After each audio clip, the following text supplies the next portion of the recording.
দিক থেকে ঘুরিয়ে এভাবে এসেছে, তাতে কি হচ্ছে, মাত্র 3 মিনিটে একটি ব্যায়াম করলে জীবন পরিবর্তন হয়ে যাবে। কারণ এই ব্যায়ামটি আজকে নিয়ে এসেছি আমি মেরুদণ্ডের ব্যায়াম।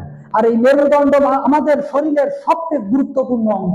এই মেরুদণ্ড আমাদেরকে স্টেটটাকে, মেরুদণ্ড শক্তি বৃদ্ধি হলে শরীরে শক্তি বৃদ্ধি হয়, মেরুদণ্ড দুর্বল হলে আমাদের শরীরে দুর্বল হয়। আর এই মেরুদণ্ডের শক্তি বৃদ্ধি করার জন্য একটি মাত্র ব্যায়াম নিয়ে হাজির হয়েছি।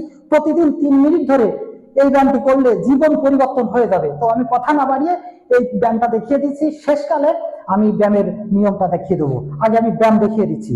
এই ব্যায়ামটি করার জন্য এভাবে বসতে হবে। সর্বপ্রথম এভাবে এভাবে বসে পাকে, বাম পাকে টান দিয়ে ডাইন পায়ের শেষ প্রান্তে অর্থাৎ পাছার নিচে এভাবে রাখতে হবে। রেখে এবার ডাইন পাকে বাম পায়ের উরুর উপর এভাবে রাখতে হবে। রেখে এবার ডাইন পায়ের হাঁটুর বরাবর এভাবে বাম হাতের কোণকে এভাবে রাখতে হবে।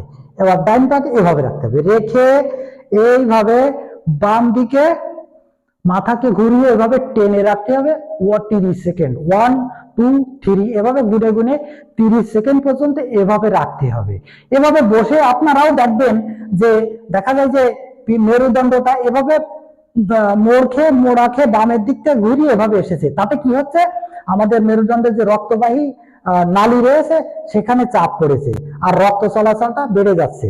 তো এভাবে 30 সেকেন্ড থাকার পর যেটা করতে হবে, এভাবে সাইড পরিবর্তন করতে হবে। এবার যেটা করতে হবে, এবার বাম পায়ের শেষ প্রান্তে এভাবে টান দিয়ে এভাবে রাখতে হবে। রেখে এবার বাম পাকে ডাইন উরুর উপর এভাবে রাখতে হবে। রেখে এবার যেটা করতে হবে, এবার ডাইন হাতকে বাম পায়ের হাঁটু বরাবর এভাবে এভাবে রাখতে হবে। রেখে এবার যেটা করতে হবে, এবার ডান দিকে মাথা ঘুরিয়ে ঠিক এভাবে 30 সেকেন্ড থাকতে হবে। এভাবে 30 সেকেন্ড থেকে এভাবে এক সেট, এই এক সেট করে 30 সেকেন্ড রেস্ট করতে হবে। রেস্ট করে পুনরায় প্রথম যেটা করেছি এটা এভাবে এক সেট, আবার 30 সেকেন্ড রেস্ট করতে হবে, করে শেষে আর একবার 30 সেকেন্ড করতে হবে। আর একবার একটা সেট করতে হবে, করে 3 সেট এভাবে করতে হবে। প্রত্যেকটা সেটের মাঝে 30 সেকেন্ড করে রেস্ট করতে হবে।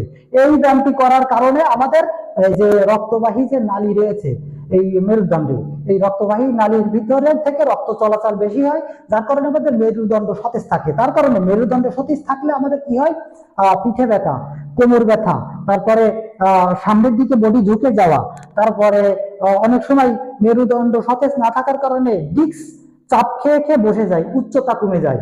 এইভাবে এই ব্যায়ামটি করলে এই ডিস্কের উপর যে অতিরিক্ত চাপ, এই চাপটা কমে যাবে। আর মেরুদণ্ড যদি সতেজ থাকে, আমাদের এত বেশি উপকার, আমি সংক্ষিপ্ত সময়ে এত উপকারিতা বলা আমার সম্ভব না। তো ধূমপান যারা করে, তারা ধূমপান করার কারণে মেরুদণ্ডের যে রক্তবাহী নালী এটি সংকীর্ণ হয়ে যায়, রক্ত চলাচল কমে যায়।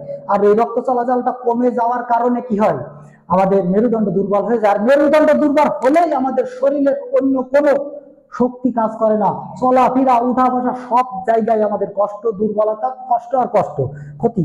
এজন্য আমাদের এই ব্যায়ামটা করতে হবে প্রতিদিন সকালে 3টা মিনিট সময়, 3টা মিনিট সময় বা 4টে মিনিট সময় দিয়ে এই ব্যায়ামটা আমাদের করা অবশ্যই উচিত সবাই। আমি নিজেও করি। এই ব্যায়ামটা করলে সারাদিন কোনো ক্লান্তি আসবে না, কারণ আমাদের মেরুদণ্ডই তো মূল, আমাদের শরীরটাকে স্টেটটাকে মেরুদণ্ড, শরীরের নড়াচড়ার সকল কাজে সকল ক্ষেত্রে আমাদের মেরুদণ্ডের ব্যবহার হচ্ছে। তাই এই মেরুদণ্ড যদি সতেজ থাকে, শক্তিশালী থাকে, আমাদের সকল কাজে উন্নয়ন, অগ্রগতি হচ্ছে। কারণ জীবনের উন্নয়নের ক্ষেত্রেও এই ব্যায়ামটি করা আমাদের একান্ত দরকার। কারণ জীবনের উন্নয়ন করতে হলে আমাদের শরীরে শক্তি থাকা লাগবে, আমাদের শরীর সুস্থ থাকা লাগবে, আমাদের চলাফেরায় সব কাজে কামে আমাদেরকে মুভমেন্ট করার জন্য, কাজে যাওয়ার জন্য, মুভমেন্ট করার জন্য আমাদের মেরুদণ্ডের ব্যবহার হচ্ছে। আর এই মেরুদণ্ড যদি ভালো থাকে, শক্তি থাকে, তাহলে আমাদের বেশি কাজ হবে, বেশি কাজ করতে পারবো। আমাদের জীবনের উন্নয়ন, অগ্রগতির পিছনে এই মেরুদণ্ডের ভূমিকা ব্যাপক, মেরুদণ্ডের শক্তি থাকা ব্যাপক প্রয়োজন।